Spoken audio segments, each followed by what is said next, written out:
All right. How's it going, everyone? My name is Rob Carson. I'm the host of the Blue Team Warrior podcast, where we talk about awesome things that Blue Team Warriors do, because we never get thanked for, not getting ransomware that day. With me, I have Charles Bertrand. And Charles, it's real simple. We got 3 questions. We appreciate your time. One, can you tell me about who you are? What do you do? Well, appreciate the invite, Rob. My name is Charles Bertrand. I oversee both the cybersecurity and networks for a private chemical company. We are global. We have presence in 23 different geographic locations. So with that being said, I will move on to question 2. All right. So you got a pretty tough job there. So tell me about a time as a Blue Team Warrior or someone you know has had to save the day. Oh, being global, we have people from, different nationalities, different backgrounds and technical areas. Some of our locations are in underdeveloped countries, so to speak. And some of our people are very susceptible when it comes to cyber threats. That's partially due to the education system in the areas, the individual's background. It could be something as simple as the language difference between their native language and English, or vice versa. So with that being said, we have our local ITs that have been very helpful with instilling a background of cyber awareness. When I first joined the company, the mentality was security through obscurity, because everybody was like, we're such a small company, nobody knows who we are. And since then, cybersecurity has become a forefront project for us. With our local ITs and representatives and our global service desk people, we've been getting out there in front of the people, blue teaming with them, helping them become more cyber aware. Give you an example of one of the statistics that have happened recently. When we started the whole cyber journey several years ago, our phishing prone percentage was about 7 to 8%.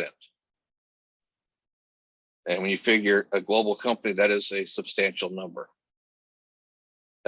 With the awareness and training and everything, we are now down to approximately 0.1%, according to the system that we are using. So that is a very good win for the company. That's huge. But even as we all know, it only takes one. Our cyber, our help desk people and our analysts and those working blue team, and I use that term loosely because that's kind of a side job for some of these people. They're out there that they're looking through tools such as, what's available through Microsoft Azure Security Center, through our SIM, through our firewall logs. And when they start seeing, login attempts from, let's just say Russia, which we don't have a presence there. Your friends to the east. Yeah. Or west, depending on where you're at. But, we don't have a presence there. So we have no employees that should be logging in from those areas. And we start seeing logins trying to come in from that area, and they're getting blocked through MFA.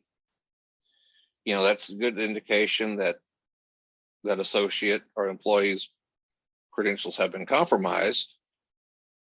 So they're proactively going through, working with the individual to, update their passwords, go through, check their computer for spyware and viruses and all that, back end stuff that a lot of people don't see looking from the outside.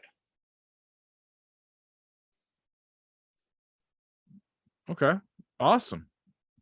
There's That's some great more to hear that they're doing some stuff out there. What else you got? There's a lot more that we could go into, but I because of confidentiality, I can't really say much on I those. understand. No, that's awesome though. People are out there doing stuff. You got cyber awareness. People are actually getting there. Like, what caused you to like start doing that? What Oh, forces that? there was a couple different reasons. There are things that started that. Part of it was my journey into cyber itself. Like I said, when I started where I am in the company I'm with now, security was not a pleasant word to hear. And I was able to get my manager at the time to focus my attention more towards the cyber side. And in doing so, I started pointing out, things that we needed to improve. And he jumped on the boat. And then we had some issues come up where it became more and more evident that this is something that our company needed to invest in. And we started getting the top down push as well as the bottom up push. And then, That's great. We went through that. And then one of the requirements from our CEO, our current CEO, was to get ISO 27001 certified, which, as you know, Rob, was a journey in itself. I may have an idea. I may know a guy. That's great. Cool. Well, thank you so much for your time, Charleston. Is there anybody you want to give a shout out to? Any other Blue Team Warriors out there? I know there's a lot of them out there that are not being seen on the day-to-day basis. I got those within my company that without them, I couldn't be successful and our company wouldn't be successful. However, you also have those on the red team that keep our blue team sharp. Oh, the blue red team. Can't shout out to the red team. That's okay though. You got to shout out to both because without one, you don't have the other. Absolutely. I mean, let's look at, we're going to go Star Wars here for a second. You can't have the Sith without the Jedi. Very well. So who do you want to shout out to? Anybody in particular? Well, part of our journey, Rob, I hate to say this, Semper Six has been very influential to us. Digital Silence has been very influential. So, of course, you got Justin and his team out there. Oh, yeah. Ryan, I think, is also out there with him. And then you got groups like Pyro and Fuzzy Nop and those have all been, big inspirations to me as, personally, and going by listening to them and learning from them has been a great privilege. Awesome. Cool. Well, hey, Charles, thank you so much for your time. I really appreciate it. For anyone's watching this, like, Charles is truly a Blue Team Warrior. Sometimes he's been an armyofone.com doing what he's got to do. And we appreciate your time. Have a great one, Charles. Thank you. You too, Rob.